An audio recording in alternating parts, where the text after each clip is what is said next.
ആറന്മുള വിവാദ ഭൂമിയിൽ കൊമ്പുകോർത്ത IT കൃഷി വകുപ്പുകൾ ആറന്മുള വിവാദ ഭൂമിയിലെ പദ്ധതിക്ക് IT വകുപ്പ് പിന്തുണ നൽകി. അതേസമയം തണ്ണീർത്തട സംരക്ഷണ നിയമത്തിൻ്റെ ലംഘനമാണെന്ന് കൃഷിമന്ത്രി പി പ്രസാദ് അഭിപ്രായപ്പെട്ടു. നിലപാടിൽ മാറ്റമില്ല, എന്നാൽ ഇലക്ട്രോണിക്സ് ക്ലസ്റ്റർ പദ്ധതിയുമായി സഹകരിക്കാമെന്ന് KSITIL നിലപാട്.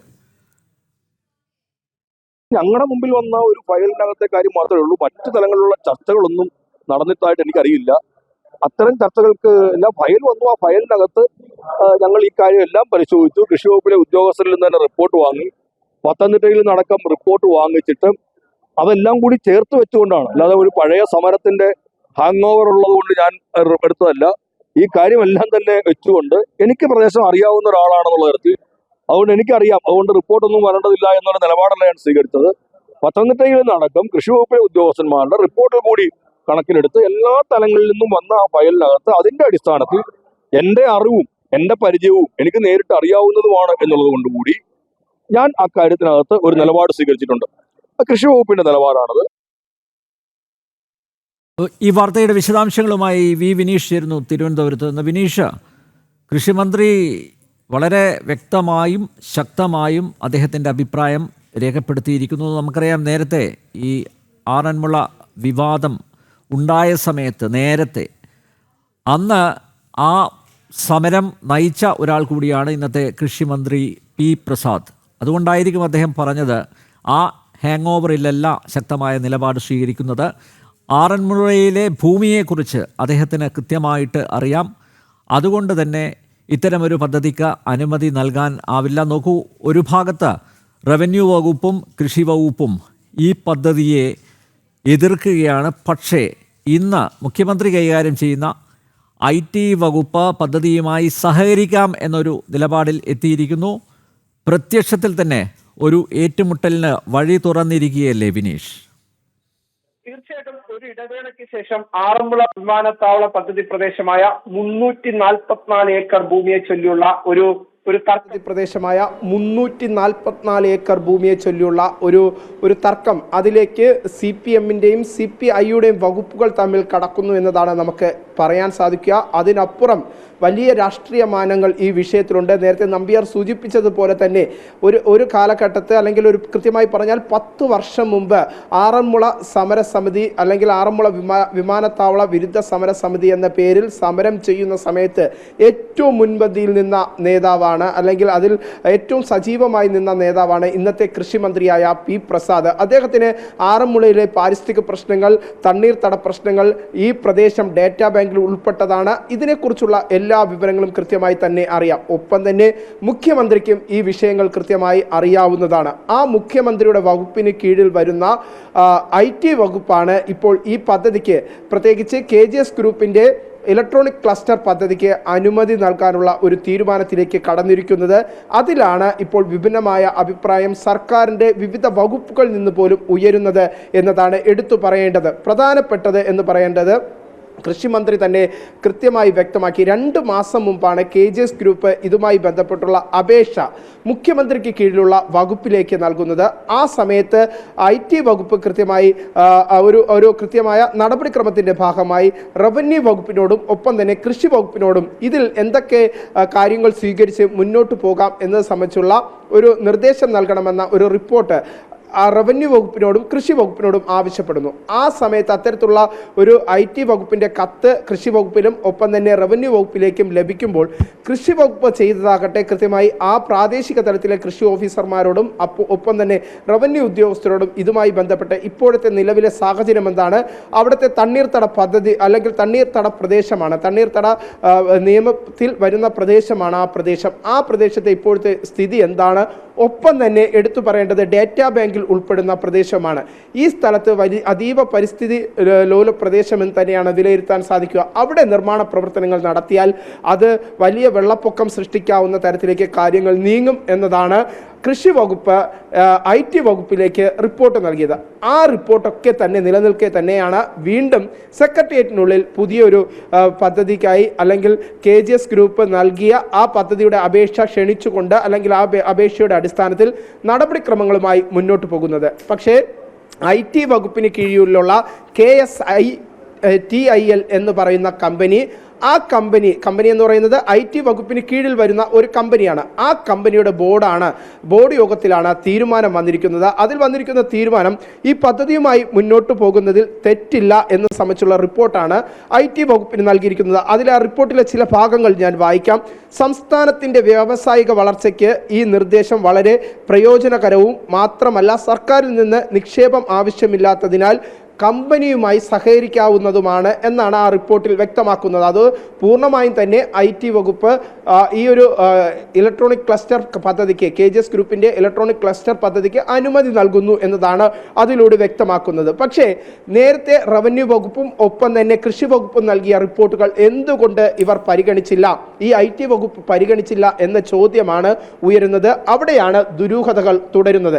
ഏറ്റവും പ്രധാനം, നമുക്ക് നേരത്തെ കൃത്യമായി തന്നെ അറിയാം, മുഖ്യമന്ത്രിയുടെ കീഴിൽ വരുന്ന വകുപ്പാണ് IT വകുപ്പ്. ആ IT വകുപ്പിന് കീഴിൽ വരുന്ന കമ്പനിയാണ് KSITIL എന്ന് പറയുന്ന കമ്പനി. ആ കമ്പനി ഇത്തരത്തിലുള്ളൊരു തീരുമാനമെടുക്കുമ്പോൾ, അല്ലെങ്കിൽ അതിൻ്റെ ബോർഡ് യോഗം ഇത്തരത്തിലുള്ളൊരു തീരുമാനമെടുക്കുമ്പോൾ മുഖ്യമന്ത്രി അറിയാതെ അത്തരത്തിലുള്ളൊരു തീരുമാനം കൈക്കൊണ്ടു എന്ന് ഒരു കാരണവശാലും കരുതാൻ സാധിക്കില്ല എന്നതാണ് പ്രധാനപ്പെട്ട കാര്യം. എന്തായിരുന്നാലും നേരത്തെ നമ്മൾ വിമാനത്താവള പദ്ധതിയുമായി മുന്നോട്ട് പോകുന്ന ഘട്ടത്തിൽ പോലും ഹരിത ട്രിബ്യൂണലിൻ്റെ ഇടപെടലുണ്ടായിരുന്നു. അന്ന് ഹരിത ട്രിബ്യൂണൽ പോലും ആവശ്യപ്പെട്ടത് ഇത്തരത്തിലാണ്, അല്ലെങ്കിൽ ഉത്തരവായി തന്നെ, അല്ലെങ്കിൽ കോടതിയുടെ ഉത്തരവ് തന്നെ വന്നത് ഇത്തരത്തിലാണ്. ഹരിത ട്രിബ്യൂണലിന്റെ ഉത്തരവ് വന്നത് ഇത്തരത്തിലാണ്. നിലവിൽ ഈ പ്രദേശത്ത് ആദ്യഘട്ടത്തിൽ വിമാനത്താവളം വരുന്ന സമയത്ത് ഈ പ്രദേശത്ത് വയലുകൾ മണ്ണിട്ട് നികത്തുന്ന സാഹചര്യമുണ്ടായി. ആ മണ്ണിട്ട് നികത്തിയ നിലത്തെ പോലും പൂർവ്വസ്ഥിതിയിലാക്കണം. ആ മണ്ണുകൾ മാറ്റിക്കൊണ്ട് എങ്ങനെയാണോ ആ പ്രദേശം ആദ്യ ഘട്ടത്തിൽ ഈ 10 വർഷം മുമ്പ് എങ്ങനെയായിരുന്നു ഉണ്ടായിരുന്നത്, അതിന് സമാനമായ രീതിയിൽ മാറ്റണമെന്ന് ഹരിത ട്രിബ്യൂണലിന്റെ അന്നത്തെ ഉത്തരവ് നിലനിൽക്കുന്നുണ്ട്. ഒപ്പം തന്നെ 344 ഏക്കർ ഭൂമി എന്ന് പറയുമ്പോൾ ഭൂപരിഷ്കരണ നിയമത്തിൽ അതിന് ഇളവ് നൽകിയാൽ മാത്രമേ ഒരു കമ്പനിക്ക് ഇത്രയും ഏക്കർ ഭൂമി കൈവശം വയ്ക്കാൻ സാധിക്കുകയുള്ളൂ. ആ ഒരു ഇളവ് പോലും ഇപ്പോഴും പരിശോധനയിൽ നിലനിൽക്കുന്ന സാഹചര്യങ്ങൾ നിലനിൽക്കുന്നുണ്ട്. പക്ഷേ അത്തരത്തിലുള്ള ഒരു ഇളവും ഇതുവരെയും റവന്യൂ വകുപ്പ് ഈ കമ്പനിക്ക് നൽകിയിട്ടില്ല. അപ്പോൾ 344 ഏക്കർ ഭൂമി, അതിൽ ഇളവ് നൽകണം. ഒപ്പം തന്നെ ഡേറ്റാ ബാങ്കിൽ ഉൾപ്പെടുന്ന ഈ പ്രദേശത്തെ പാരിസ്ഥിതിക പ്രശ്നങ്ങൾ നിലനിൽക്കുന്ന പ്രദേശത്തിൽ ഇളവ് നൽകണം. ഒപ്പം തന്നെ ഭൂപരിഷ്കരണ നിയമത്തിൽ ഇളവ് നൽകണം. ഒപ്പം പരിസ്ഥിതി തണ്ണീർത്തട നിയമത്തിൽ ഇളവ് നൽകണം. ഇത്തരം ആവശ്യങ്ങൾ ഉന്നയിച്ചുകൊണ്ടാണ് IT വകുപ്പിന് KGS ഗ്രൂപ്പ് ഇത്തരത്തിലുള്ള ഒരു അപേക്ഷ സമർപ്പിച്ചിരിക്കുന്നത്. ആ അപേക്ഷയിൽ തീരുമാനം കൈക്കൊണ്ടാണ് സർക്കാർ ഇപ്പോൾ ഇതിനെപ്പറ്റിയൊന്നും അറിയാത്ത ഒരാളല്ല മുഖ്യമന്ത്രി പിണറായി വിജയൻ. നോക്കൂ, ആറന്മുളയിലെ വളരെ സെൻസിറ്റീവായിട്ടുള്ള ഒരു ഭൂമി, പരിസ്ഥിതി ലോല മേഖലയാണ് എന്നറിയാം. അവിടെ ഒരു വിമാനത്താവളം കൊണ്ടുവരാൻ പരമാവധി ശ്രമിച്ചതാണ്. പക്ഷേ അതിന് പാരിസ്ഥിതിക പ്രത്യാഘാതങ്ങളൊക്കെ കണക്കിലെടുത്തുകൊണ്ട് അതിന് കേന്ദ്രം തന്നെ അനുമതി നിഷേധിച്ചു. അതൊരു അടഞ്ഞ അധ്യായമായപ്പോഴാണ് ഇപ്പോൾ KGS ഗ്രൂപ്പുമായി കൈകോർത്ത് പുതിയൊരു പദ്ധതിക്ക് രൂപം നൽകാൻ ശ്രമിക്കുന്നത്. സ്വാഭാവികമായി KGS ഗ്രൂപ്പ് മുഖ്യമന്ത്രിയെ, അതുപോലെ ഈ ഭരണത്തിന് നേതൃത്വം നൽകുന്ന CPM-നെ ഒക്കെ സ്വാധീനിച്ചിട്ടുണ്ട് എന്ന കാര്യത്തിൽ യാതൊരു സംശയവുമില്ല. പക്ഷേ ഇവിടെ പ്രധാനപ്പെട്ട റവന്യൂ വകുപ്പും അതുപോലെ കൃഷി വകുപ്പും ഇങ്ങനെയൊരു പദ്ധതിയുമായിട്ട് മുന്നോട്ട് പോകാൻ ആവില്ല എന്ന് ശക്തമായ നിലപാട് എടുക്കുമ്പോൾ എങ്ങനെ മുഖ്യമന്ത്രി കൈകാര്യം ചെയ്യുന്ന IT വകുപ്പിന് ഈ പദ്ധതി യാഥാർത്ഥ്യമാക്കാൻ സാധിക്കും? ഇനി നമ്മൾ നോക്കേണ്ടത്, അതായത് ഈ വിഷയത്തിൽ ഇനി CPI മുഖ്യമന്ത്രിയുടെ മുന്നിൽ കീഴടങ്ങുമോ എന്നുള്ളതിന് മാത്രമാണ് ചോദ്യം. പക്ഷേ അവിടെയാണ്, നോക്കൂ, ഈ നേരത്തെ ആറന്മുള എയർപോർട്ടിനെതിരെ, ആ ഒരു പദ്ധതിക്കെതിരെ സമരം നയിച്ച ആൾ കൂടിയാണ് കൃഷിമന്ത്രി P. പ്രസാദ്. അതുകൊണ്ടാണ് അദ്ദേഹം പറഞ്ഞത്, ആ സമരത്തിൻ്റെ ഹാങ് ഓവറിലല്ല ഞാൻ ഈ വിഷയത്തെ സമീപിക്കുന്നത്, മറിച്ച് പരിസ്ഥിതി ലോല പ്രദേശമാണ്, അതുകൊണ്ട് തന്നെ ഇത്തരമൊരു പദ്ധതിയുമായി മുന്നോട്ട് പോകാനാവില്ല എന്ന ശക്തമായ നിലപാട് എടുക്കുന്നു. നിയമവിരുദ്ധമായിട്ടുള്ള നടപടിയുമായി മുന്നോട്ട് പോകാനാവില്ലെന്ന് സംസ്ഥാനത്തെ കൃഷി വകുപ്പ് മന്ത്രി തന്നെ ശക്തമായ നിലപാടെടുക്കുമ്പോൾ, മാത്രമല്ല റവന്യൂ വകുപ്പ് മന്ത്രി K. രാജനും കഴിഞ്ഞ ദിവസം കൃത്യമായിട്ട് പറഞ്ഞതാണ്, റവന്യൂ വകുപ്പ് മന്ത്രി പറഞ്ഞതാണ് ഈ ഒരു പദ്ധതി ഒരു തരത്തിലും അംഗീകരിക്കാനാവില്ല എന്ന്. റവന്യൂ കൃഷി വകുപ്പുകൾ ശക്തിയുക്തം എതിർക്കുന്ന ഒരു പദ്ധതിയുമായി IT വകുപ്പിന് എങ്ങനെ പോകാൻ പറ്റും? മുഖ്യമന്ത്രിക്ക് കൊമ്പൊന്നുമില്ലല്ലോ. മുഖ്യമന്ത്രിയും ഈ നിലപാട് അംഗീകരിച്ചല്ലേ പറ്റു. മാത്രമല്ല നിയമവിധേയമായി മാത്രമല്ലേ പ്രവർത്തിക്കാൻ. ആറന്മുള വിഷയത്തിലേക്ക് പോകുന്നു. ബിനീഷ്, ഞാൻ നേരത്തെ ചോദിച്ച ചോദ്യത്തിന് മറുപടി.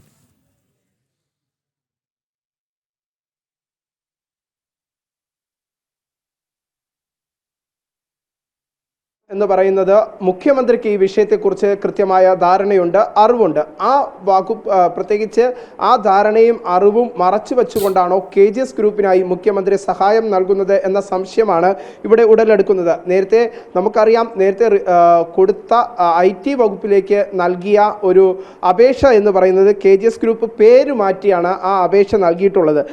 TOFL പത്തനംതിട്ട ഇൻഫ്ര ലിമിറ്റഡ് എന്ന പേരിലാണ് അപേക്ഷ സമർപ്പിച്ചിട്ടുള്ളത്.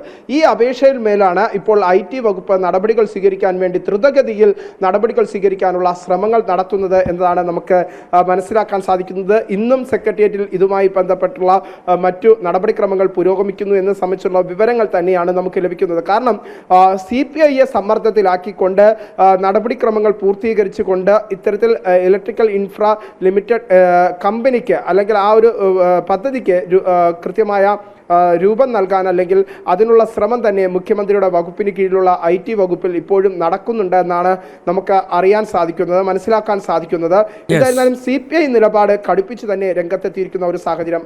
അല്പസമയം മുമ്പ് ഇടുക്കിയിൽ കൃഷിമന്ത്രി P. പ്രസാദ് പറഞ്ഞതാകട്ടെ, തങ്ങൾ വികസനത്തിനെതിരല്ല, പക്ഷേ പാരിസ്ഥിതിക പ്രശ്നങ്ങൾ നിലനിൽക്കുന്ന ഈ പ്രദേശത്ത് ഇത്തരത്തിലുള്ള നിർമ്മാണ പ്രവർത്തനങ്ങൾ അല്ലെങ്കിൽ അത്തരത്തിലുള്ള പദ്ധതികൾ വരുന്നത് അത് വരും കാലങ്ങളിൽ ദോഷം ചെയ്യുന്ന തരത്തിലേക്ക് നീങ്ങും. ഡേറ്റാ ബാങ്കിൽ ഉൾപ്പെട്ട പ്രദേശമാണ്, തണ്ണീർത്തട നിയമ ബാധിക്കുന്ന പ്രദേശമാണ്. അതുകൊണ്ട് തന്നെ ഇതുമായി മുന്നോട്ട് പോകാൻ സാധിക്കില്ല എന്ന ഉറച്ച നിലപാട് തന്നെയാണ് കൃഷി വകുപ്പ് എടുത്തിരിക്കുന്നത്, CPIയുടെ മന്ത്രി P. പ്രസാദും എടുത്തിരിക്കുന്നത്. അതിന് സമാനമായി തന്നെയാണ് CPI സംസ്ഥാന സെക്രട്ടറി ബിനോയ് വിശ്വവും നിലപാടുമായി രംഗത്തെത്തിയിരിക്കുന്നു. അദ്ദേഹം പറഞ്ഞതും ഇത്തരത്തിൽ തന്നെയാണ്.